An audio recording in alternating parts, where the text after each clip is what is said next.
Hey, what's going on, everybody? Thanks for tuning in to my channel, yours truly, Jefe Pepe. And today I have something so exciting to share with you guys. Today I have special guests on my channel, and also I'm going to host a 1v1 with another special guest. And as you guys know, I love showing my 2v2s, so I'm going to show you guys that. Hopefully you guys enjoy these clips as much as I enjoyed making them. Until the next time, clash on.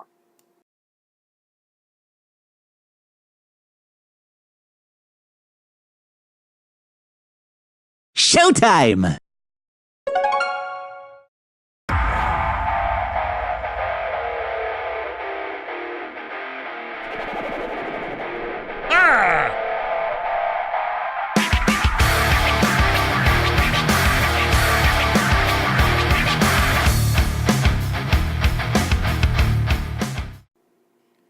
So guys, we're getting into the first match against Brian and Blue Fox 76. Yours truly, and one of my clanmates, Immortal. I'm about to put it down for MadKapz right now. Just having a little bit of fun. And see, this is one of the first things I'd like to say is, if you guys are throwing out any type of goblins in a barrel or skeletons, you know, just expect someone to have some logs or something waiting for you. So try to get them to commit with the log first before you make that initial attack. Basically forcing their hand. But yeah, so this is a good move that we just did. Put out the Black Knight and then also the Hog Rider, and having an executioner right behind it, so we send a whole lot of, let's just say, oh yeah, we wasn't ready for that. See, I told you, man, that log is pretty much a business. But see, just like what I said before, wait for the log to get tossed out by sending out a decoy card, something that you really don't use, that you can see what they have in their deck. And then for your main attack, like a goblin in a barrel, you could toss it out after they send those out and pretty much collect all the damage right there. So there we go.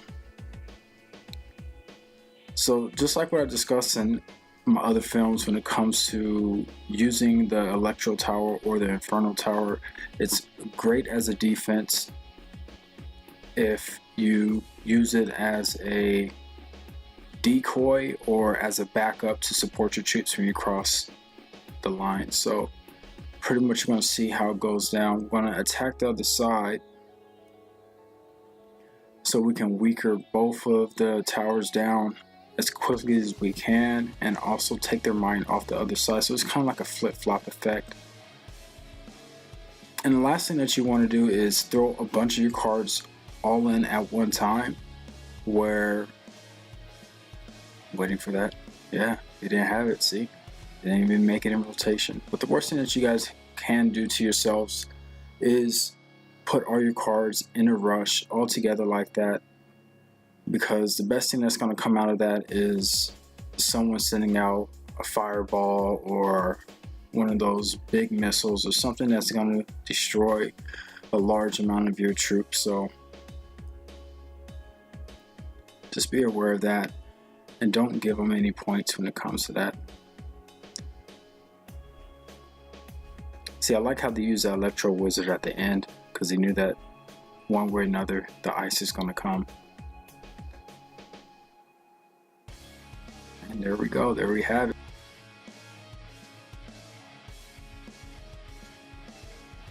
So the next battle it is, we're going to start this one off with a nice Hog Rider. And this is one thing I like that they do, and it actually gets me upset because I know I do it, so I know how effective it is. But as you see that they threw the Hog Rider, we threw the Hog Rider in, and they took the tornado and pulled it to the main tower. So that gives the main tower the ability to defend both towers with taking little to no damage from the attacking troop. And it's actually upping their defense. And we're going to see how we can recover from that. So one of the things I like to use, and I actually like how people use it, is when they use a knight, any of the knights that are Hog Riders. One of the greatest ways to stop them is putting out a skeleton army. Just be careful though, because if they do have logs or arrows, make sure you have a mirror card or something like that to give you extra backup, but most of the time it actually works out well.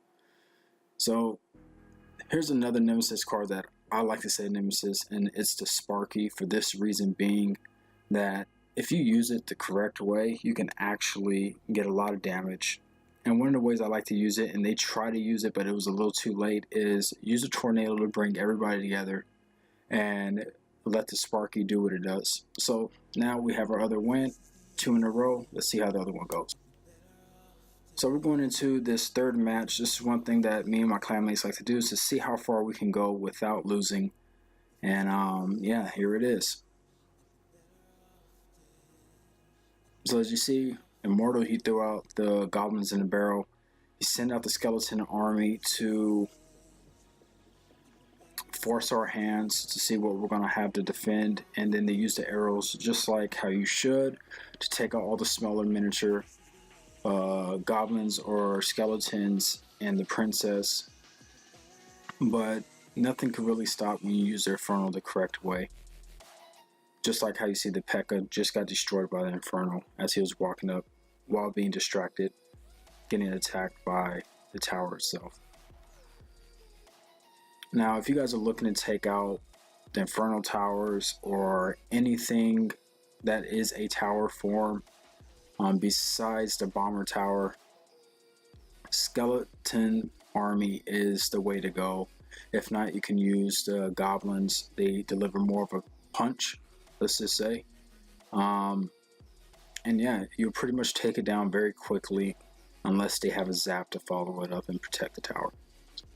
So I like how the princess is used. Our princess should have shot at them, but unfortunately it doesn't go like that. And their princess, you can see me laughing right there, their princess actually spots us and takes out our princess. So it's kind of like a love-hate relationship when it comes to certain cards.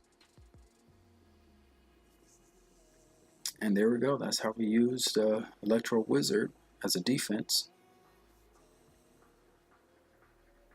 And there goes the distraction. So I have a feeling that they're going to bring the P.E.K.K.A out right now because we're sitting out. Yep. So they sent out the Infernal Tower. It does what it needs to do.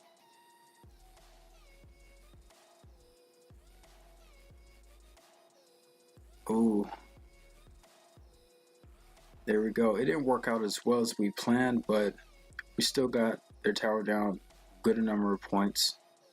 So now we're just going to continue assault on that side since time is clicking down to its last 30 seconds. So let's see how this goes. Oh, we got it. Take out that princess. There we go. Protect it. And then we're going to rush the other side while the other tower is focused on our heavy hitter, which is the prince.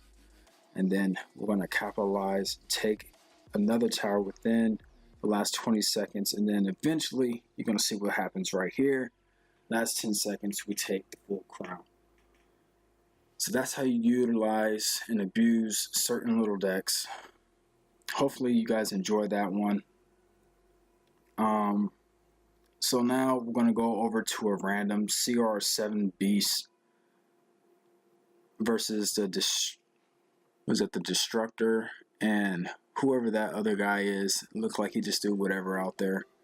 Obviously these guys are probably one guy playing the same deck, if not two guys playing. But it really looks like they're about to do a lot of damage, and I think that they are.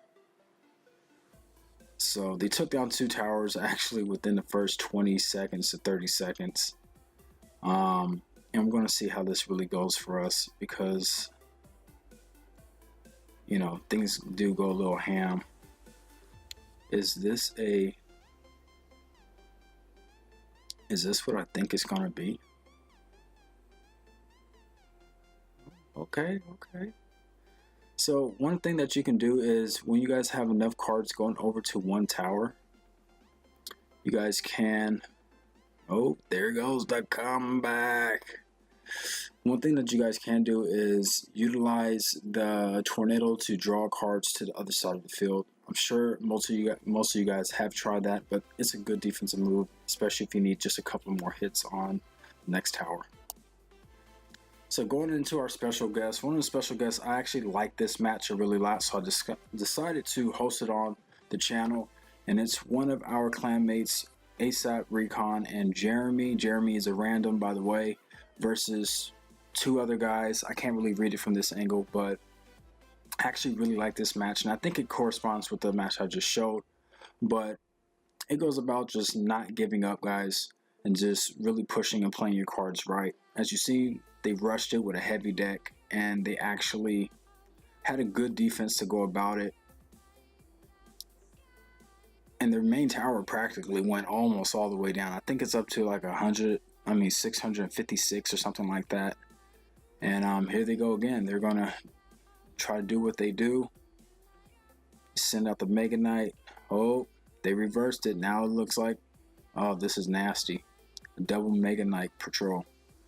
And then you have the Electro Wizard and the Executioner go and defend it.